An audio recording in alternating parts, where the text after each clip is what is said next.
Bom dia, gente. Bom dia, boa tarde, boa noite. Sabemos lá que horas vocês vão visualizar a nossa gravação. Amiga, muito feliz nesse cenário lindo, nossa, novo. Viu? Como que a gente né? tá chique. Muito chique. Muito elegante. Adorei isso aqui. Amei. Sejam bem-vindos, né? Olha. Sim, a gente vai colocar uma lagartinha ali depois, né? Tem que colocar. Ficou maravilhoso. Ficou. Gente, bem-vindos a mais um episódio do Lagartas. Hoje a gente tá aqui pra falar sobre um assunto... Deixa eu arrumar aqui. Hoje a gente tá aqui pra falar sobre um assunto um pouco polêmico, assim, que pega um pouco na dor. A gente tá sempre fazendo isso, né? Não tem jeito. A gente vai fazer isso. Que assunto é esse? Tananana. É. Será que vocês já sabem? Vamos ver, hein? Não sei. Qual é o tema, Pete? A gente vai falar sobre a euforia do amor. Eu vou contar mais ou menos como que funcionou isso na minha cabeça, né? A gente acabou de sair do Dia dos Namorados. Sim. E eu fiquei naquela... O que eu vou fazer de Dia dos Namorados? Todo ano, mais ou menos, é isso, né? O que a gente vai fazer? Mas eu sempre fico com aquela preguiça, sabe? De tipo, ai, eu não quero ter que bolar nada, que coisa chata, que não sei o que e tal. Só que o meu relacionamento é um relacionamento assim, que a gente faz coisas muito gostosas entre a gente todos os dias. Então, ter uma data pra fazer isso perdeu um pouco o sentido pra gente, porque a gente tá sempre se cortejando, vamos colocar assim, né? E eu vi que, ao mesmo tempo, é uma data que ela simboliza muita coisa e eu fico tocada de ver as pessoas falando sobre os seus amores, ver também muitos homens se abrindo, fazendo homenagens para suas parceiras, para os seus parceiros. É uma coisa assim que eu acho que tá vindo com uma vibe legal, sabe? Na maioria das vezes. Pelo menos na maioria das vezes. E aí, assim... O saldo é positivo. eu acho. Pelo menos na minha bolha, né? Entendi. Mas, antes de tudo, vamos nos apresentar, né? Eu sou a Pete Lara. Esse daqui é o Lagartas. Vai, André. Andréia Pinheiro, psicanalista. Lagartas. Lagartas. E aí, assim, vamos falar sobre o amor. Porque aí, com isso tudo, já faz alguns dias também que eu ando pensando, eu ouvi um podcast outro dia falando sobre isso, quando que a gente sabe que é amor, que é ansiedade, que é euforia. Então, eu acho que é um papo que dá pra gente falar sobre bastante coisa aqui. Mas aí, assim, né, eu vou fazer minha apresentação aqui. Romance caliente, submissão, alguém tem que ceder, empatia, bom humor, responsabilidade afetiva. Tudo isso e muito mais são as pautas que surgem quando a gente fala sobre o amor. Cada um tem uma definição e tem uma forma de amar também, né, gente? Cada um tem as suas regras. Ou será que existe alguma regra universal, tipo, alguma norma, né? Algum manual que todo mundo, o mundo inteiro, tem que seguir para poder falar de amor ou para poder exercitar o amor? Será que existe alguma regra universal? Bom, tão bom aquele início, né, André? Com frio na barriga, as borboletas no estômago, a adrenalina de viver um amor novo. Mas aí, assim, é bom para quem, né? Porque também tem, por outro lado, tem aquela ansiedade toda, aquele medo, aquela aflição, a gente se sente um pouco perdido, fica aquela pergunta assim, estamos na mesma página? Será? Bom, a insegurança gerada pela nova relação, ela pode dar lugar para aquele sentimento de calmaria, né? O caos, de repente, dá aquele sentimento de calmaria. Mas aí eu conheço e vejo muita gente se perguntando, será que esse sentimento de calmaria continua sendo amor? Ou é só o caos? E a paixão? Qual que é a diferença? Então, assim, são tantas perguntas, né? Aí eu comecei a refletir e eu trago essa reflexão para todos vocês. Será que a gente ama da forma que a gente aprendeu, que as pessoas amaram a gente na nossa infância? Nós amamos como nós somos e fomos amados? A gente aprende a amar nas novelas, nos filmes, nos livros, nas poesias. Nos contos infantis. Nos contos infantis. Bom, hoje o episódio do Lagartas vai refletir sobre tudo isso e a gente vai trazer essas reflexões. Eu não prometo respostas. Você Nem promete? eu, de jeito algum. Eu prometo muitas perguntas. Exatamente, Pete. Como psicanalista, eu costumo sempre dizer que eu trago muito mais reflexões, questionamentos e até incômodos, né? Porque o incômodo tira a gente do lugar da suposta zona de conforto, né? Mas esse incômodo não é para causar mal-estar, mas é um incômodo para fazer refletir. Essa questão do amor e das relações interpessoais sempre é um assunto delicado, complexo. Por quê, Pete? Quando a gente pensa amor na universalidade, eu acho que amor não tem receita de bolo, amor esbarra na questão cultural, esbarra na história de cada um.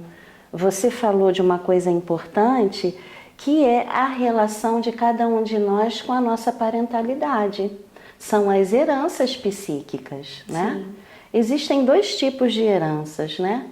É a herança transgeracional, que são aquelas coisas que se repetem e que nem sempre tiveram a oportunidade de terem sido elaboradas. E meio que a gente vai repetindo os equívocos sem se dar conta disso, porque foram modelos apresentados para a gente. Mas já tem uma herança intergeracional, que são aquelas coisas boas, né? Que uma geração vai passando para outra. Resumidamente, porque o assunto é interessante, complexo e profundo.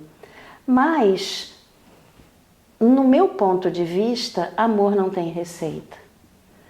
Eu acho que essa relação se constrói a dois.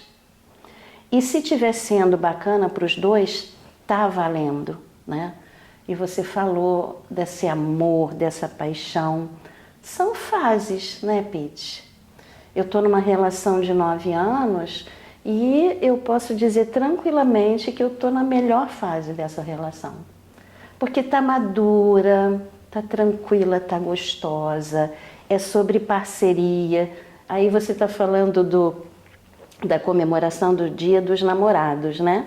Se fosse numa outra época, talvez a gente estivesse promovendo um jantar à luz de vela, ou gastando a grana num restaurante super caro, como a gente já fez, né?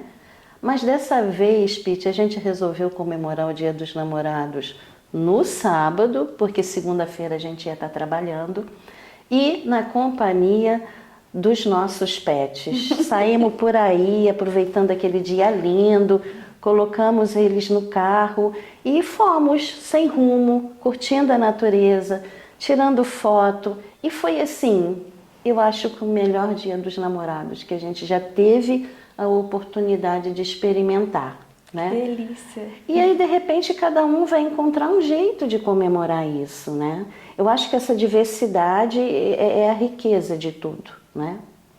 E essa coisa de pensar, de romantizar o amor, idealizar o amor, às vezes, Pete, isso é que pode tirar todo o barato de uma relação. Não, e coloca a gente em cada cilada, né? Porque tem que ser assim, porque tem que ser assado. Não tem que nada. É do jeito que você encontrar prazer nisso. Sim. Né? Tá curtindo? Então tá bom. É verdade. Ô André, e assim, eu vou começar falando sobre essa pergunta assim que ficou na minha cabeça. Ó, a Pete e as minhoquinhas na cabeça dela, né? Sempre. Ela é muito isso. Total. Então, a gente ama de acordo com o que a gente aprende a ser amado, assim, que a gente vê a relação dos outros com a gente. Fomos ensinados a ser amados pela forma que nós recebemos esse amor? Você está falando de uma coisa muito importante, Pete. A gente usa uma expressão na psicanálise que fala traços minêmicos. É aquilo que fica como registro, como se fosse um pente, né? Se a gente pega um pente e passa no cabelo, né? Muitos fios passam pelos espaços, mas outros fios ficam ali. E são essas marcas, né? Estou usando aqui um jeito de exemplificar, uma metáfora, né? E é claro que aquilo que nossos agentes cuidadores nos apresentaram, a forma como eles lidaram conosco, a forma como eles disseram de um jeito ou outro, isso é amar, isso é uma marca, né? Entretanto, Pete, tem uma coisa muito importante e curiosa, que eu estava falando isso ontem, numa aula para psicanalistas em formação, porque eu estava falando da adolescência, né? E eles me fizeram essa pergunta: qual a importância daquilo que os agentes parentais apresentam para o adolescente? Fica como marca para sempre ou isso muda? A vida é sempre uma grande aposta, Pete, né? A gente não tem garantia de absolutamente nada. Isso angustia, porque de repente a pessoa que está aí ouvindo a gente fala: poxa, Andréia, mas eu levo uma vida super organizada, eu planejo tudo. Ótimo, ótimo. Eu acho que de repente, se a gente conduz aí a vida da gente, observando mais, né? Procurando ser mais assertivo, claro que a possibilidade disso dar mais certo, né? É lógico que isso pode acontecer, mas não sempre. E isso não é certeza de nada, né? Então, por exemplo, imaginemos, Pete, que a gente tenha passado por uma infância muito conturbada, que a gente tenha visto uma relação muito capenga com os nossos pais, que a gente não tenha recebido muito carinho, muito amor. De repente, eu vou colocar aqui Maria e Patrícia, duas meninas, duas irmãs. Para Maria, isso foi emblemático e ela vai carregar isso como trauma. Como ela vai compreender a separação dos pais ou a ausência deles pela interpretação da Maria? Porque pode ser que os pais da Maria não tenham sido tão ausentes, mas ela interpretou como um abandono, uma desvalia. E aí ela corre o risco de levar para a vida adulta essa referência e essa interpretação que foi ela que criou. Sim. Pode continuar. É importante. E aí a Maria ter problemas em se relacionar com as outras pessoas, falta de confiança, insegurança. E não é só sobre a relação de um casal, seja ele hétero ou homo, não.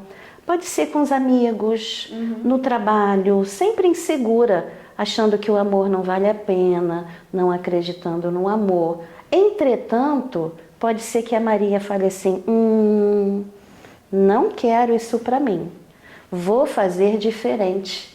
Quero fazer das minhas escolhas e da minha relação com o outro uma relação de amor pautada na confiança, na segurança. Eu não quero ser uma pessoa tão carente e colocar a chave do meu coração no bolso do outro. É a partir de mim. E pode ser que a Patrícia, a irmã da Maria, que a gente está aqui fantasiando e fazendo de conta, ela tenha olhado para aquilo tudo e falado: tô nem aí que meu pai e minha mãe brigaram, se separaram. E isso não tenha esbarrado na Patrícia. A gente nunca sabe. É por isso que também a gente não pode o tempo inteiro achar que a gente é culpado, que errou com os filhos. Porque a gente pode super ter se dedicado, a gente pode super ter dito coisas bacanas e de repente não ter funcionado. E fazer o contrário e o sujeito não ficar enredado naquilo. E falar: não, peraí, o caminho quem escolhe sou eu. E isso, Pete, que você me perguntou, vai refletir na vida adulta, sim. Mas não tem só a ver com o que nos foi apresentado, mas o que eu levo disso para minha vida. Entendi. Eu acho que tem duas coisas aí que me chamam a atenção. A primeira é que é o fato de você meio que terceirizar a obrigação do que aconteceu com você, do que você viveu, do que você viu. E aí, de repente, você meio que condena todas as suas relações pelo que você viu ou pelo que você viveu na sua infância, com seus pais ou em outras situações. Eu acho que tem muito a ver com autoconhecimento e de você se entender. E eu acredito, André, que chega um momento na nossa vida que a gente meio que não topa mais o joguinho, né? De falar, eu preciso me comportar dessa forma nessa relação para que o outro me aceite, me queira. Isso gera muita ansiedade e eu acredito que é isso que muitas das vezes condena uma relação que tem tudo para poder voar, para ser muito boa, mas a gente fica meio que travado. Isso tanto no universo feminino, no universo masculino, mas eu também... Em ambos, eu acredito que sim. Só que eu vejo assim, né, eu vou me expor, né, porque eu sempre me exponho, não tem jeito, mas é tipo assim... Não, você é uma mulher bem resolvida. Vamos lá. Então, uma mulher analisada. Então, o que acontece? Isso me chamou muita atenção, dessa forma que a gente é amado, não só pela relação que eu vi dos meus pais, que não foi uma relação assim maravilhosa também não. Meus pais se separaram quando eu tinha 15 anos, eu vivi aquilo tudo, foi um término muito traumático para todo mundo. Houve traição, eu me envolvi naquilo tudo, então foi uma coisa muito ruim. Só que antes disso, os meus pais, eles eram muito parceiros. Eles eram, assim, eu era filha única, então você imagina uma família onde o seu pai e a sua mãe eram extremamente amigos, parceiros, companheiros, de fazer tudo junto e de, tipo, tava na sala, tava todo mundo, os três na sala, os três conversando, tinha muito aquele ritual familiar. Filha única? Filha única. Eu também. E os meus pais completamente parceiros. Só que com isso, né, você cria uma união familiar onde o meu pai, a forma que ele demonstrava amor para mim era uma forma muito tóxica. Porque era um amor muito bonito, era um amor de muita dedicação, de muita admiração. Até hoje, minha mãe é aquela mãe assim, o que eu fizer é lindo. Minha mãe me endeusa totalmente. Te valida, né? Isso, tudo pra ela é maravilhoso que eu faço, sabe? Se eu colocar, sei lá, um piercing na testa, ela fala, ai, que lindo! O meu pai era muito assim também, mas era aquela coisa assim, era um amor só com ele, sabe? Todas as minhas relações de amizade, na época de começar a namorar, era muito ciúme, era a roupa que eu vestia, era tudo assim, aquele medo do mundo lá fora. E tentando te proteger. Me proteger. E eu me vi vivendo relações em todos os sentidos, tanto de amizade quanto amorosas, onde isso era muito importante, o amor. Para ser demonstrado, ele precisava ter aquele ciúme, ele precisava ter aquele resquício de posse.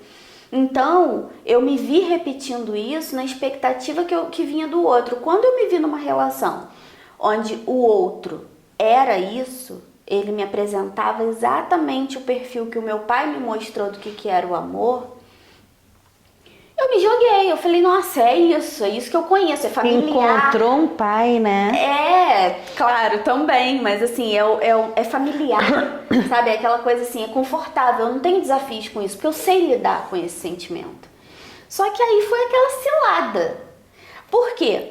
Eu fui amadurecendo e fui vendo que não era o tipo de amor que eu queria pra mim. Mas é interessante ver que isso refletia em tantas coisas. Isso refletia por eu ser filha única. Eu tinha uma relação muito próxima dos meus primos. E, já teve situação do meu primo virar e fazer escândalo. Troca essa roupa. Que não sei, como se fosse... Eu costumava pensar assim, nossa, tá falando como se fosse meu irmão. Não, mas tá falando como se fosse o quê, né? Isso não é uma pausa. Isso não é um cuidado. Não é um cuidado, sabe? Isso é um abuso psicológico, Exatamente. né? E aí a gente se põe nessa cilada de achar que esses abusos psicológicos, esses pequenos abusos psicológicos diários e do cotidiano são normais. E a gente se vê em relações onde a gente olha e fala assim, nossa, ele me ama porque ele sente ciúme. Ah, esse ciúme é porque ele me ama muito. E a gente entra nessa cilada.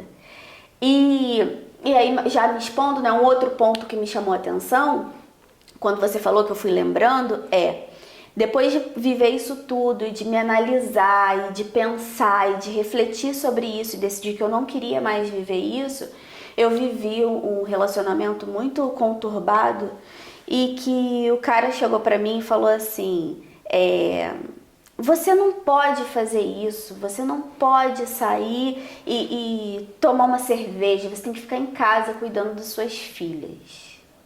Não era o pai das minhas filhas, e mesmo que fosse, porque eu já tinha ouvido isso dele também, mas assim, quando eu me vi naquilo, quando eu ouvi aquilo, eu tava muito envolvida, mas aquilo ali foi assim, opa!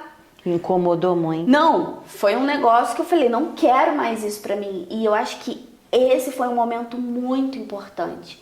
Foi quando eu vi assim um relacionamento que estava começando, que provavelmente eu poderia pensar assim, ah não, ele só tá fazendo isso agora, daqui a pouco ele melhora, porque muita gente pensa assim. Sim. Na hora eu só falei assim, não quero isso, acabou, não quero mais. Posso fazer uma pontuação? Isso que você está trazendo cabe perfeitamente numa frase de Freud, quando ele diz o seguinte, quando a dor de não estar vivendo for maior que o medo da mudança, a pessoa muda. O que acontece, né? Quando você conta isso, parece que você preservava ou queria preservar essa relação. Entretanto, doeu tanto, incomodou tanto, que você abre mão e fala, não quero. E aí você faz o quê? Muda. Porque tem sempre um ponto crucial, Pete, onde a gente chega no nosso limite e fala, daqui para frente não rola, não dá mais. O grande perigo é que o ser humano, ele é tão aprisionado na demanda do amor, porque a gente fica se procurando no olhar do nosso primeiro objeto de amor, que é a mãe, e segue procurando aprovação e quer ser amado a todo custo, que a gente cresce e repete isso nas relações. Não, e fica aquele testando os próprios limites. E eu acho que esse foi o divisor de águas nas minhas relações, quando eu falei assim, esse é o meu limite e daqui ninguém passa, porque eu já vivi isso. Eu sei como é, eu não quero repetir isso de novo. Então foi um desabrochar, sabe? Foi uma coisa tão bonita, tão importante. Lagarta virou borboleta? Virou. Foi uma borboleta linda. A metamorfose aí, né? E eu acho que é muito bonito a gente ver por esse lado. Da gente ver assim, foi uma relação, foi legal. Naquele momento ali não foi uma percepção muito boa, mas aquele momento foi tão importante. Foi tão assim, eu não saí daquele relacionamento triste e condenando esse relacionamento e me sentindo mal. Eu só falei assim, cara, se é isso que você tem a me oferecer, eu não quero. Eu não quero, e eu fiquei tão bem com isso. A minha forma de me relacionar mudou tanto depois disso, porque eu sempre penso nisso, sabe? Onde é o meu limite? Essa pessoa tá ultrapassando o meu limite? E eu acho que isso preserva a gente de viver coisas muito pesadas e muito ruins que podem se arrastar por toda a vida, sabe? A gente pode repetir aquele sentimento, aquela sensação muitas vezes se a gente não para e fala, eu preciso lidar com isso agora. Não tem como deixar para depois. Mas, Pete, isso é complexo, né? A gente não quer, de jeito algum, fazer vocês pensarem que tudo que a gente está trazendo aqui enquanto experiência seja fácil. Não é, né? Eu sou uma mulher mega madura, 57 anos, a Pete é linda, jovem, mas não é mais criança. E a gente está conseguindo fazer essas elaborações nessa fase da vida. E a gente está aqui trazendo experiências pessoais e profissionais, né, no intuito de deixar um recado, né? Mas cada um conduz a sua vida do jeito que consegue. Com o repertório que né? tem, né? É repertório. Durante muito tempo, sabe, Pete, eu também, porque hoje eu tenho um parceiro e tanto, um cara muito maduro, que assim como eu também já veio de um outro relacionamento, e durante muito tempo eu me culpei pelos equívocos da minha vida. E depois de um bom tempo de análise e também ouvindo muito dele uma coisa, não se culpe, porque essa Andréia que você é hoje é por conta de tudo que você viveu. Eu gosto muito dessa Andréia de hoje, né? Não é sobre estar satisfeita e dormir, não, me acomodar. Mas quando eu olho para mim e falo, poxa, eu gosto de você, Andréia, eu tô de bem comigo, eu me perdoo, né? Pelos tropeços, pelos equívocos, porque, gente, a gente é muito tendencioso a romantizar a vida, sabe, Pete? E acha que uma vida legal é só a história de comercial de margarina. Gente, não é. Não se culpem, né? Como essa vitrine cobra da gente. De repente você fez o que deu para fazer na época que você passou por circunstâncias de saia justa. Foi o que deu para fazer. E a gente sempre pode mudar. A gente sempre pode escolher novas rotas sem ficar carregando o peso da culpa. Porque a culpa só torna essa mochila mais pesada. Né? Então a gente segue aí, igual o camelo, carregando fardos que não são nossos e percorrendo às vezes caminhos que nem fomos nós que escolhemos, né? Você estava falando de Lacan, né, nos bastidores. Lacan, gente, é um psicanalista complexo, que fez toda uma releitura das obras de Freud, mas deixa considerações muito importantes. Ele fala, eu estou parafraseando Lacan, tá, gente? Mas sintetizando, ele diz, para vocês entenderem a complexidade do amor. Amar é dar aquilo que não se tem para quem não o quer. Caramba, olha, né? Será que você tem? Você diz que tem amor para dar, será? O que é isso que você quer dar para o outro? Será que o outro quer na medida que você acha que ele deseja? Então a gente acaba projetando no outro muita coisa que é nossa, sabe, Pete? Então eu quero um amor assim, assado. A gente projeta e às vezes coitado do outro, para ter que dar conta de toda a expectativa que a gente cria. Também. Né? Mas aí já entrando no segundo tópico que a gente vai falar sobre o autoconhecimento através do amor, você tocou num ponto que eu também acho perigoso. Às vezes a gente tem as nossas necessidades. Eu tô falando, gente, como escritora, tá? Então, assim... Olha só, escritora e psicanalista junto ia dar isso, né, gente? Eu tô falando como escritora e como libriana. Então, assim, não tô falando que aqui é tudo uma regra, né? Tô trazendo algumas experiências que eu vivi, algumas coisas que eu vi e que as pessoas me passam, porque às vezes, sabe, André, as pessoas acham que os escritores são meio psicanalistas e aí eles falam, o que eu faço com isso? Eu falo, não faço a menor ideia, não sei, entendeu? Sim, sim. Mas eu percebo uma coisa que você estava falando sobre a expectativa do outro e tal. E eu vejo muitas mulheres vivendo isso, né? Elas começam uma relação e aí começam a se relacionar com o cara e aí, assim, fica todo aquele joguinho. Eu não posso ligar no dia seguinte, nem ligar, que ninguém liga mais, mas, tipo, não posso mandar mensagem. Tá vendo? Vamos nos atualizar. Vamos nos atualizar. Mas, assim, Não posso mandar mensagem, não posso, tem que fazer um jogo duro. Aí começa o relacionamento, né? Começa e tal, daquele jeito assim. O que eu devo fazer? Quais as normas que eu devo seguir pra mostrar interesse, mas nem tanto? Pra falar que eu tô afim, mas não tô apaixonada? Eu posso falar que eu tô apaixonada? Eu posso dizer que eu quero namorar? O que a gente tem? E aí, gente, eu vejo um monte de mulher se enfiar numas furadas. Por quê?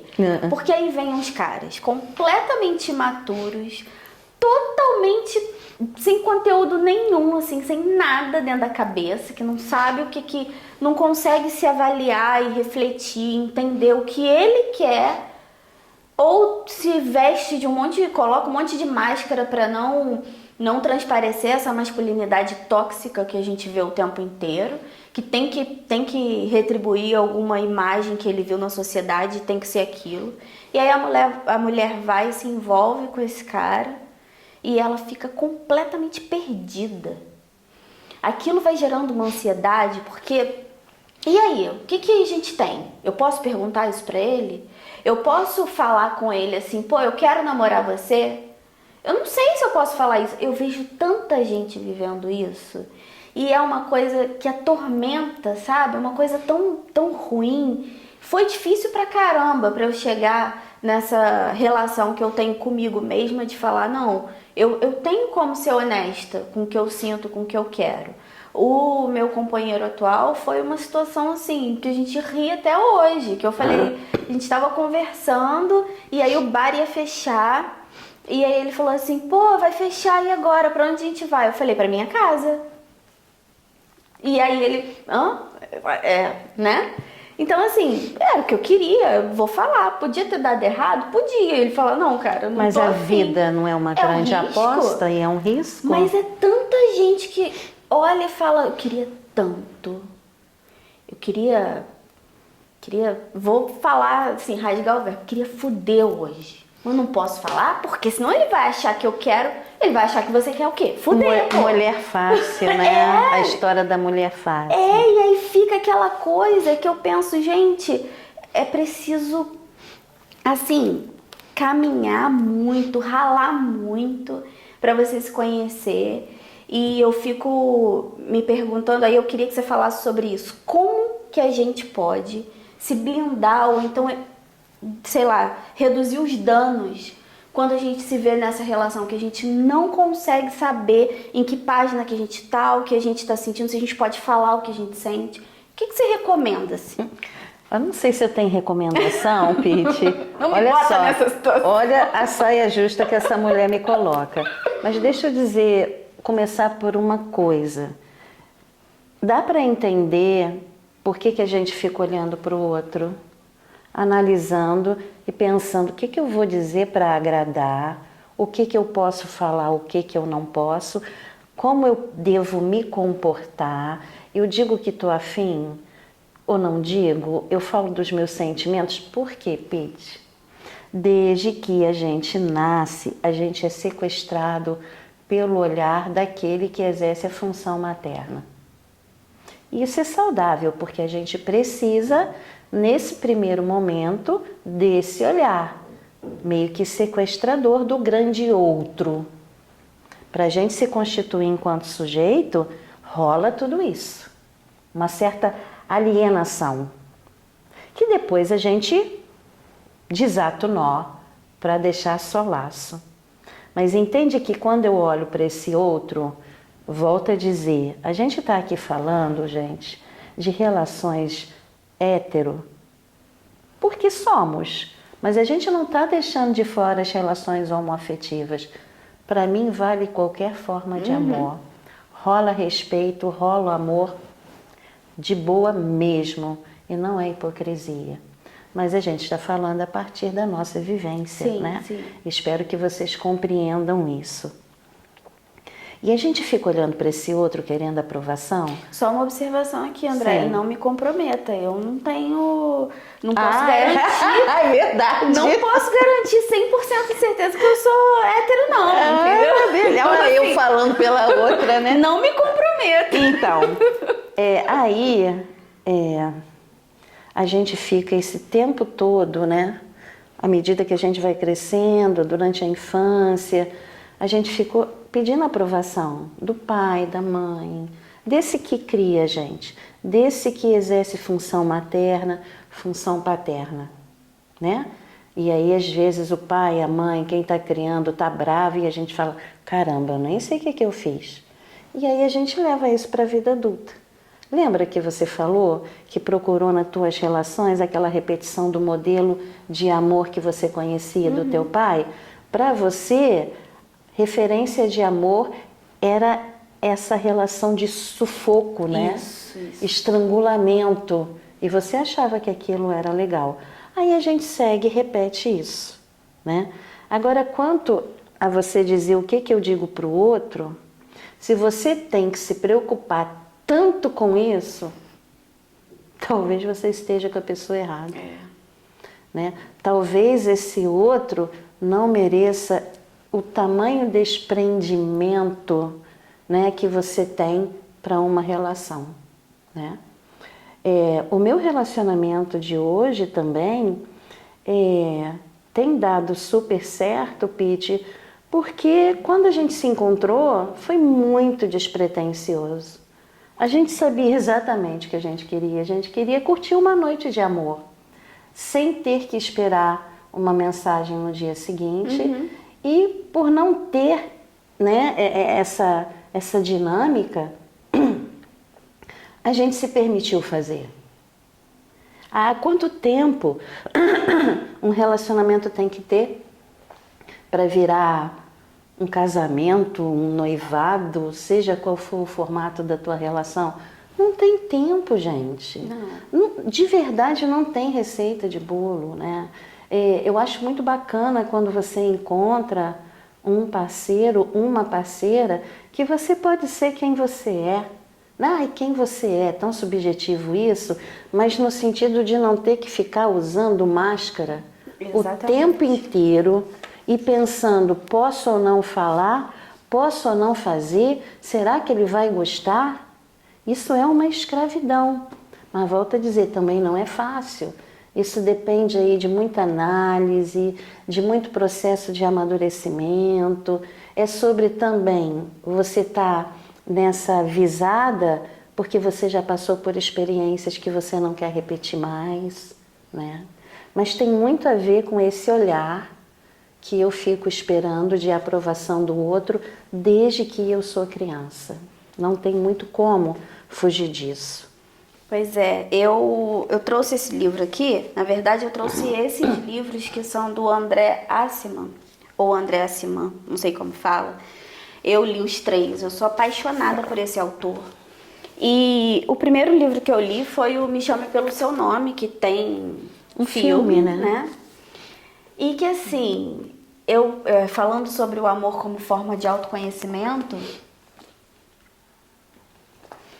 eu percebo que eu vi esse livro, eu li esse livro aqui, porque o Oliver não, o outro. Bom, ele vai se descobrindo, é um amor homoafetivo, né? E ele vai se descobrindo, mas não só a sua sexualidade, não. Mas ele vai descobrindo muitas coisas de quem ele é. Ele tá com 17 anos, o Hélio. Um deles, tá, gente? O mais novo. Ele tá com 17 anos e aí ele tá lá na Itália e vivendo as férias lá. O pai dele era um acadêmico. E esse acadêmico recebia alguns alunos na casa dele lá, todo verão. E aí ele recebe esse cara, que é um cara um pouco mais velho do que o filho dele, né? E o filho dele é o Hélio e o Oliver. E assim, o cara é bonitão e tal, muito inteligente. E o mais novo, ele vai se descobrindo com aquela relação, com toque, com o que ele tá vendo de beleza, na beleza das palavras e no corpo daquele outro homem. Ele vai se descobrindo, e não só, é o que eu falei, não só a sexualidade, ele vai vendo quem ele é, ele vai tendo uma situação que vai fazendo ele se conhecer, né? E aquele amor de verão, sem nenhuma pretensão de que aquilo vá pra frente, não tem como eles ficarem juntos. Eles sabem que eles precisam viver aquele amor naquele momento. E eu achei... Que seja eterno enquanto dure. Pois é. E eu achei um livro, assim, genial e maravilhoso, que fala sobre descoberta de quem nós somos e a descoberta do amor de uma maneira muito generosa, sabe? Vou viver esse amor, apesar do tempo, apesar de tantas coisas. Tem o segundo livro dele, que é o Me Encontre, onde eles estão mais velhos, mas eu não gostei tanto assim desse livro. Mas esse autor, ele também tem um livro chamado Variações Enigma, que eu trouxe aqui também, que esse Variações Enigma aí já não tem a ver com essa história, mas ele vai falar sobre diversas relações, onde um personagem só vai vivendo várias relações e como ele foi se construindo a partir dessas relações. E é lindo a forma como esse autor mostra pra gente essa generosidade no amor, de você se dispor a viver aquilo sem ter que assinar nenhum contrato. Estou vivendo, e é isso.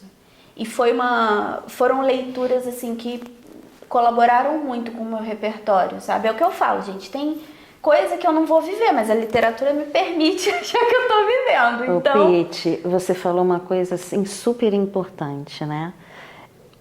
A gente está falando que não existe referencial de amor, receita para isso, né? Essa coisa da universalidade, embora tente se vender essa ideia para justamente fazer você pensar, se eu não estou seguindo a regra e o modelo, eu estou fora, né? Mas veja bem, durante uma vida, né? Gosto muito de falar de transitoriedade das estações, né? Que são as etapas da vida, você não vai ser sempre o mesmo. Uhum. Então, de repente, numa primeira relação, você foi uma mulher, na segunda já teve uma relação diferente, nunca é igual. A gente ama em intensidades e formas diferentes com cada pessoa que a gente esbarra na vida.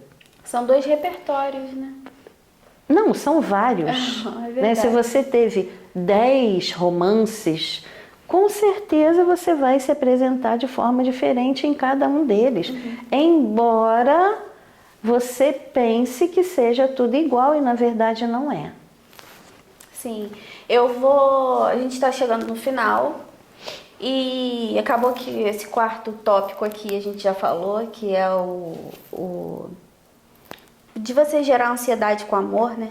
Mas o terceiro, acho que a gente podia finalizar com ele. Sim. Que é sobre as descobertas, o corpo, o toque e qual que é essa relação que a gente tem do amor como fonte de prazer. Porque a gente falou aqui de tantas coisas duras e pesadas e tão difíceis, né? Que a gente enfrenta quando a gente começa a entender como a gente ama. Mas como que o amor pode fazer a gente ter fontes de prazer mesmo, que vão Com além certeza. do corpo, que vão além da mente, mas com tudo junto, né? O que você pode falar pra gente sobre isso? Assim, do amor como fonte de prazer.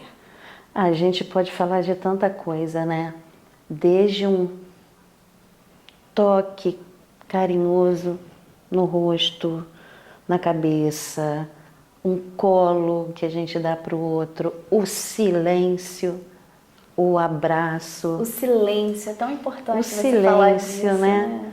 Da gente estar tão ali, prazeroso. um do lado do outro, quieto, mas a gente sabia que o outro tá ali. Eu tenho muito essa sensação quando a gente está lendo.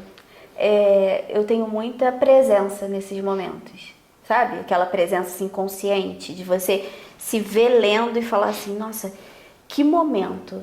Se eu pudesse botar esse momento num telão, assim, depois que tudo acabar, não só o amor, mas a vida, sei lá, queria botar isso. Dá falar, vontade olha só que de eu vivi. eternizar, né? E não é o momento que a gente está na loucura, se divertindo e rindo, e em rave, que a gente gosta de rave, não é isso.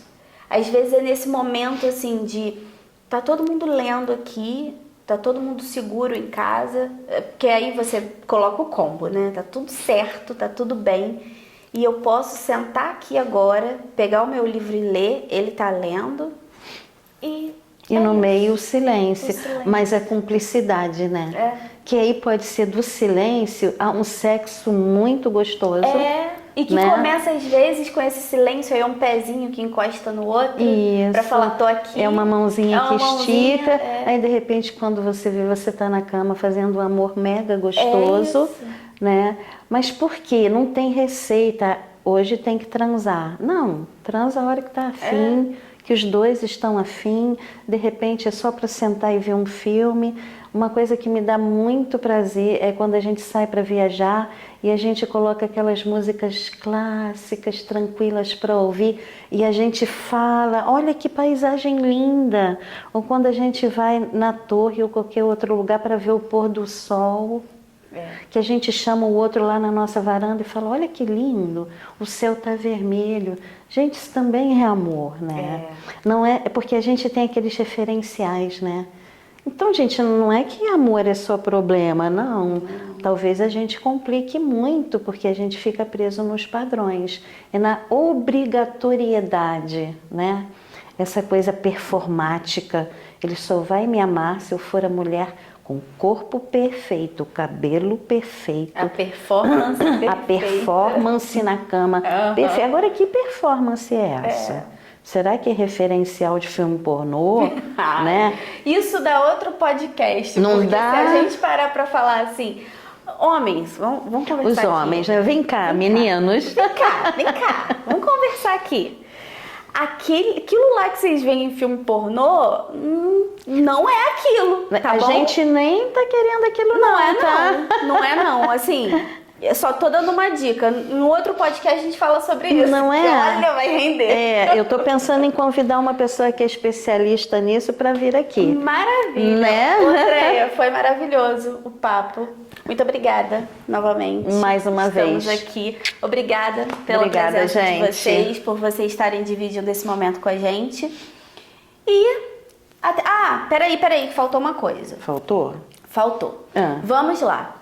Fale onde a gente te encontra, suas redes. Tá. Gente, eu tenho um consultório ali no Shopping Reikin e tô na sala 101, né? Sobre loja 1. Eu atendo público de todas as idades, né? Criança, jovem, adulto, terceira idade. Não faço seleção para minha clínica, para os meus atendimentos, mas isso é muito meu mesmo, né? E seus arrobas. Não faço triagem. Bom, psicanalista Andréia Pinheiro e psicopedagoga Andréia Pinheiro no Instagram, né? Andréia Pinheiro, psicopedagoga. Isso. E o outro psicanalista Andréia Pinheiro. Isso porque a Pete é minha social media. Então ela é mais atenta a isso do que eu sou. Então, pra mim, vocês podem procurar lá o @pit.lara no Instagram. Temos também uma página que é sobre literatura, psicanálise, que é o Come Livros. A gente está com um projeto bacana lá. Sigam o Lagartas Podcast lá no Instagram. E eu também queria agradecer aos nossos apoiadores, né, que são pessoas que estão fazendo isso aqui acontecer. A gente tem a GD, que está apoiando a gente com o estúdio, com tudo que a gente precisa para estar aqui. A gente tem a Companhia do Livro, que está nos dando um suporte também. A gente tem Ibrapse, o Come Livros e Espaço Vida Plena. Então, assim, muito obrigada. Todos pelo apoio integrados, de vocês, né? Muito obrigada mesmo. E obrigada a participação de vocês, gente. A gente se encontra nas redes sociais. Multipliquem, levem para outras pessoas, se vocês gostaram. Dá um like aqui nesse vídeo e compartilha também, tá bom? Beijo. Beijão. Até a próxima. Ai. Deu boa.